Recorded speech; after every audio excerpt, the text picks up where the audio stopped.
अस्सलाम वालेकुम क्लास 8। आज हमारे पास है यूनिट 5 चैप्टर इस polynomial.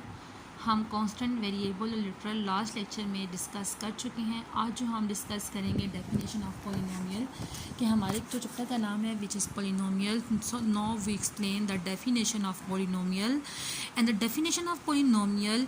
First of all we write the definition and the definition is a polynomial expression or simply a polynomial is an algebraic expression consisting of one or more terms।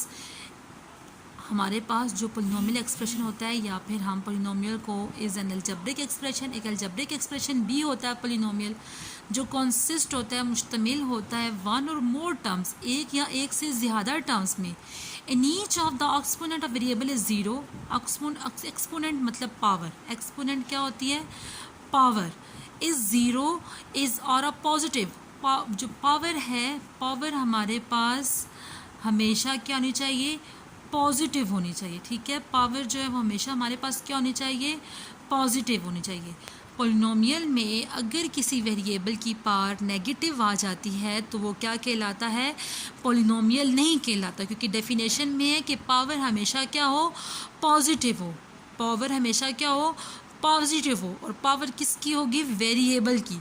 अब 13 है, simple एक number है, it is called a polynomial minus x. अब x के पीछे minus है but x की power क्या है?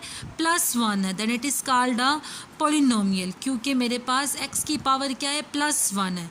यहाँ पे एक्स की पावर प्लस भी है और वाई की पावर भी प्लस है, then it is called a polynomial. अब एक बात याद रखना, अगर यहाँ पे एक्स की पावर 2 आ रही है तो नेक्स्ट एक्स की पावर 1 आनी चाहिए। अगर नेक्स्ट एक्स की पावर 1 आएगी then it is called a polynomial. X की पावर 2 है, नेक्स्ट एक्स की पावर 1 है, then it is also called a polynomial. अब यहाँ पे देखें, एक्स की पावर क्या है? एक्स की पावर यहाँ पे क्या है? -2 है, एंड इट इज़, हमने पढ़ा था कि जो पावर है उसकी, जो वेरिएबल है उसकी जो पावर होनी चाहिए वो हमेशा क्या होनी चाहिए? पॉजिटिव होनी चाहिए। अगर वेरिएबल की पावर नेगेटिव हो जाएगी तो वो क्या कहलाएगा? Not a polynomial. अब 1 ओवर वाई है, हमारे पास क्या है?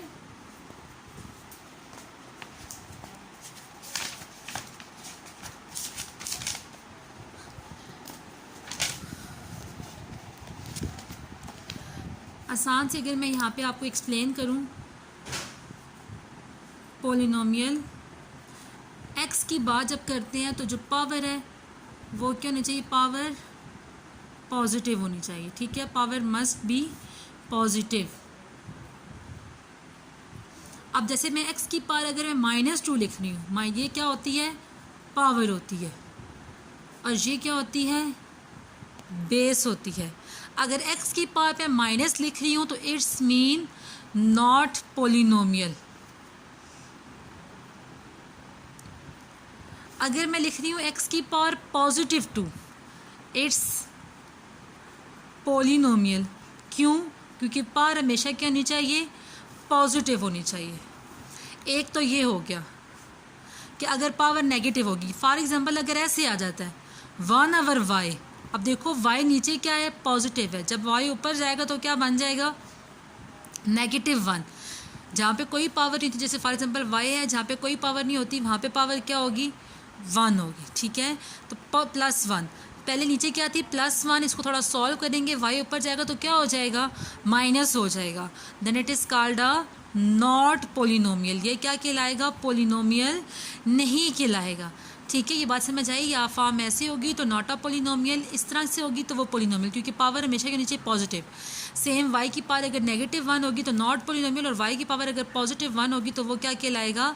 पोलिनोमियल कहलाएगा। ठीक है, अब हमारे पास नेक्स्ट एक कॉन्सेप्ट होता है, अगर मेरे पास यहाँ पे एक्स की पावर 3 आ रही है तो नेक्स्ट एक्स की पावर क्या नीचे? 2, उससे नेक्स्ट एक्स की पावर क्या नीचे? 1, उससे नेक्स्ट एक्स की पावर के नीचे 0, और साइन आपके पास कुछ भी हो सकते हैं। पावर का रिड्यूस होना भी क्या कहलाता है? पोलिनोमियल कहलाता है। पावर्स का रिड्यूस होना भी क्या कहलाता है? Power reduce. पावर का रिड्यूस होना भी क्या कहलाता है? पोलिनोमियल कहलाता है, ठीक है। अब x की पावर 1 मुझे क्या, x की पावर 0 मुझे क्या देता है, 1 भी देता है, ठीक है। अगर किसी क्वेश्चन में x की पावर 0 नहीं लिखा हुआ तो आपने उसमें नहीं कहना कि इसमें तो x की पावर 0 लिखा हुआ ही नहीं है। आपको पता है कि मैथ्स में जिस नंबर की भी पावर 0 हो जाती है आंसर क्या आता है, 1 ही आता है। तो x की पावर 0 अगर क्वेश्चन में नहीं भी लिखा हुआ तो आपको पता है कि 0 नहीं लिखा हुआ, क्योंकि 1 आ रहा है और 1 जिस नंबर से मल्टीप्लाई होगा उस क्वेश्चन में कोई फ़र्क नहीं पड़ेगा। तो सेम यहाँ पे देखिए, यहाँ पे मेरे पास पावर 2 थी, फिर x की पावर 1, तो x की पावर 0 नहीं लिखा हुआ, क्यों, क्योंकि x की पावर 0 मुझे क्या देगा, 1 देगा, इसलिए उन्होंने नहीं लिखा यहाँ पे।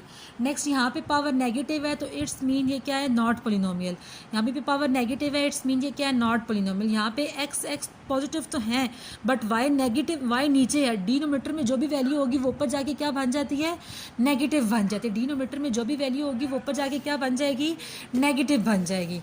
नेक्स्ट अब क्वेश्चन देखते हैं, हमारे पास क्वेश्चन कहते हैं separate the polynomial expression and a not polynomial. अब देखो यहाँ पे x की पावर 2 आ रहा है, यहाँ पे x की पावर क्या आ रही है, 1 आ रही है, और यहाँ पे x की पावर 0 नहीं लिखा हुआ, कोई फ़र्क नहीं पड़ेगा क्योंकि x की पावर 0 क्या देता है, 1। इट्स मीन ये क्या कहलाएगा, पोलिनोमियल कहलाएगा, ठीक है। अब यहाँ पे देखो, पहले x की पावर देखो, यहाँ पे x की पावर क्या है, 2, और यहाँ पे x की पावर क्या है, 1। यहाँ पे y की पावर 2 है, यहाँ पे y की पावर क्या है, 1। मतलब सेम स्कीम जा रही है, इधर x 2 है, इधर x 1 है, इधर y 2 है, इधर y 1 है, और यहाँ पे इट्स मीन x 0 होगा और y भी 0 होगा। x 0 होने से y 0 होने से क्वेश्चन में कोई फ़र्क, x 0 होने से और y 0 होने से क्वेश्चन में कोई फ़र्क नहीं पड़ेगा। तो यहाँ पे भी ये भी क्या हो गया, मेरे पास पोलिनोमियल हो गया, ये भी क्या कहलाएगा, पोलिनोमियल कहलाएगा। यहाँ पे देखो x की पावर क्या है, माइनस है, तो इट्स मीन ये क्या हो जाएगा, नॉट। यहाँ पे y नीचे है, इधर x नीचे है। जब भी डिनोमिनेटर की पोलिनोमियल में देखो, पोलिनोमियल के डेफिनेशन में डिनोमिनेटर कभी भी नहीं आता, डिवीजन फॉर्म कभी भी नहीं आती। तो आसान सी बात है कि अगर पोलिनोमियल में डिवीजन फॉर्म आ जाए तो इट्स मीन ये भी क्या कहलाएगा, नॉट पोलिनोमियल। अब यहाँ पे देखो, पहले 3 पावर है, फिर 2 पावर है, इट्स मीन यहाँ पे साथ क्या होगी, x की पावर 0, उन्होंने लिखा हुआ नहीं है, क्यों, क्योंकि 1 नहीं देगा। y की पावर 1 है, इट्स मीन आगे y की पावर क्या होगी, 0 होगी। 1 के आगे हमेशा 0 ही आता है, ठीक है। तो इस वजह से ये भी क्या कहलाएगा, पोलिनोमियल कहलाएगा। सेम यहाँ पे पावर 4 है, फिर 2 है, अगर बीच में 3 मिसिंग है ना तो उससे आपने कंफ्यूज नहीं होना, ठीक है।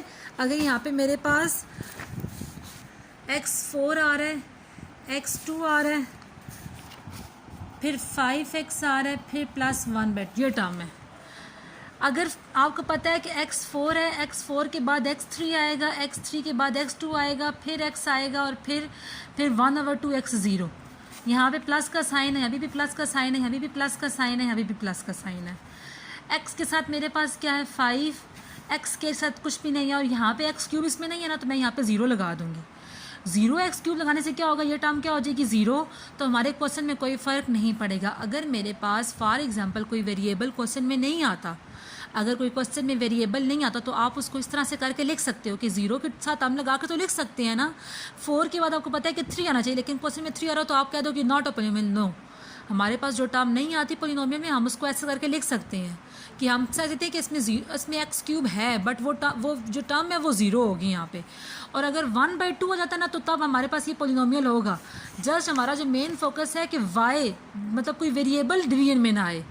अगर कोई वेरिएबल डिवीजन में आ जाएगा तो वो नॉट पोलिनोमियल होगा। और अगर ये तो कांस्टेंट है ना, 1/2 कांस्टेंट है, कांस्टेंट डिवीजन में आ जाए तो कोई फ़र्क नहीं पड़ता। देन इट इज़ कॉल्ड ये भी क्या कहलाएगा, पोलिनोमियल कहलाएगा, ठीक है। अब नेक्स्ट डेफिनेशन है degree of polynomial. Degree of polynomial is the degree of the highest degree of part of term. कि हमारे पास जो हाईएस्ट जो पावर होगी ना, जिसमें जो टर्म होगी वो क्या कहलाएगी, हमारे पास डिग्री ऑफ पोलिनोमियल कहलाएगी। Degree of polynomial is the degree of the highest degree of part in term in polynomial. कि हमारे पास जिस वेरिएबल की पावर सबसे ज़्यादा होगी वो क्या कहलाएगा, डिग्री ऑफ पोलिनोमियल कहलाएगा। जिस वेरिएबल की पावर सबसे ज़्यादा होगी वो क्या कहलाएगा, डिग्री ऑफ पोलिनोमियल कहलाएगा। हमारे पास जिनमें जो भी वेरिएबल्स आ रहे हैं, जैसे इसमें x की पावर क्या है 3, उसकी x पावर क्या है 4, तो 3 + 4 मुझे क्या देगा 7। तो डिग्री ऑफ पोलिनोमियल मेरे पास क्या होगा 7। जिस वेरिएबल की आसान सी स्कीम है, variable highest power is called a degree of polynomial. Variable highest power is called a degree of polynomial. Variable highest power is called a degree of polynomial. अब मेरे पास ये क्वेश्चन है, कहते हैं right the degree of polynomial given below. आपने क्या लिखना है? Degree of polynomial. यहाँ पे x की पावर क्या है? 1. सो डिग्री ऑफ पोलिनोमियल क्या हो जाएगा? x की पावर 1 है तो डिग्री मेरे पास इसकी क्या हो जाएगी? 1 हो जाएगी. यहाँ पे x की पावर 2 है और यहाँ पे x की पावर 1 है तो हमारे पास हाईएस्ट पावर कहलाती है ना डिग्री ऑफ पोलिनोमियल. तो हाईएस्ट पावर क्या है? 2. तो डिग्री मेरे पास क्या हो जाएगी? 2. डी शो कर रहा है डिग्री ऑफ पोलिनोमियल. मैंने तो शॉर्ट फॉर्म में लिखा है बट आपने पूरा लिखना है कि degree of polynomial is equal to 1, degree of polynomial is equal to 2. यहाँ पे देखो इधर पावर क्या है? 3, इधर x की पावर 1 है, इधर x की पावर 1 है. 1 1 क्या देगा? 2. इधर 3 है, इधर 2 है तो हाईएस्ट पावर मेरे पास क्या है? 3. तो d मेरे पास क्या आ जाएगा? 3 आ जाएगा. यहाँ पे देखो 2 + 2 मुझे क्या देगा? 2 + 2 मुझे क्या देगा? 4. फिर 3 है, फिर 2 है. हाईएस्ट पावर मेरे पास क्या है? 4. तो d मेरे पास क्या आ जाएगा? 4 आ जाएगा. क्वेश्चन नंबर 5 में कहते हैं what constant are use in the following expression. इनमें कौन कौन से कांस्टेंट आ रहे हैं? कांस्टेंट आपको पता है, जैसे आपने फर्स्ट क्वेश्चन में किया था तो कांस्टेंट बताए थे. अब इसमें कांस्टेंट क्या होंगे? 7 -6 and 3 +7. अब इसमें साइन भी फोकस करना है. +7 इधर 6 का कौन सा साइन है? -6 और इधर क्या है? 3. इधर 5 and -3 are constant. 8 2 5 are constant. 9 3 and -2 are constant. ये सारे के सारे क्या कहलाएंगे? कांस्टेंट कहलाएंगे. नेक्स्ट, जैसे मैंने आपको बताया था कि कांस्टेंट और कोफिशिएंट सेम होते हैं तो यहाँ पे तो उन्हें कहा है कोफिशिएंट ऑफ अ पोलिनोमियल. कहते हैं the term the number multiply by the variable. ऐसी टर्म या नंबर जो वेरिएबल से मल्टीप्लाई होंगे is called a coefficient. Constant और कोफिशिएंट सेम होते हैं. जैसे 4 से x + 6y तो 4. अब इसमें x इधर कोफिशिएंट क्या है? 4. इधर कोफिशिएंट क्या है? 6. तो हम लिखेंगे 4 is the coefficient of x. 4 किसका कोफिशिएंट है? x का. एंड y किसका कोफिशिएंट है? 6 किसका कोफिशिएंट है? y का. तो हम लिखेंगे 4 is the coefficient of 6 and 6 is the coefficient of y. इसी तरह हम कह सकते हैं 4 is the constant of x and 6 is the constant of y, क्योंकि कांस्टेंट और कोफिशिएंट क्या होते हैं? सेम होते हैं. अब आपने क्या करना है? क्वेश्चन नंबर 5 और 6 अपनी कॉपी पे लिखना है, सेम टू सेम इसी तरह से सॉल्व करना है. ठीक है, फिर नेक्स्ट लेक्चर हमारा और होगा. ठीक है, ओके क्लास, थैंक यू. इस लेक्चर में जो भी आपको प्रॉब्लम है आप लोगों ने मुझसे डिस्कस कर लेना है.